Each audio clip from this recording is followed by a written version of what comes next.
Hey everyone, welcome back to the channel. In today's video, I'm going to show you how to put your iPhone 11, 11 Pro, or 11 Pro Max into recovery mode.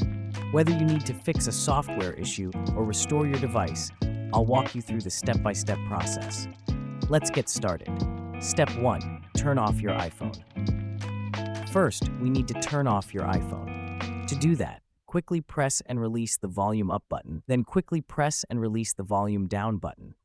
Next, press and hold the side button until the power off slider appears. Slide it to turn off your iPhone. Step 2. Connect your iPhone to a computer. Now grab your lightning cable and connect your iPhone 11 to a computer.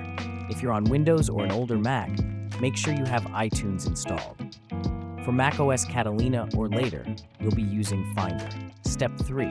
Enter recovery mode. Now let's put the iPhone into recovery mode. Here's the trick. Press and release volume up, then quickly press and release volume down.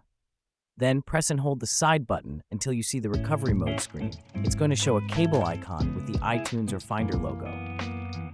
Visual, close-up of pressing the buttons and the iPhone entering recovery mode. Step 4. Use iTunes Finder to update or restore. Once your iPhone is in recovery mode, iTunes or Finder will recognize it automatically. You'll have two options. Update if you want to reinstall iOS without deleting your data, or restore if you're okay with wiping everything for a fresh start. Visual, screen recording of iTunes or Finder showing the update and restore options. Just a quick reminder, if your iPhone exits recovery mode on its own, you can always repeat the steps. And don't forget to make sure iTunes or Finder is up to date before you begin. This helps avoid any compatibility issues. And that's it.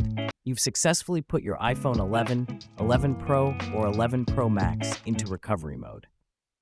For more information, you can visit our website, unlocktherapy.net.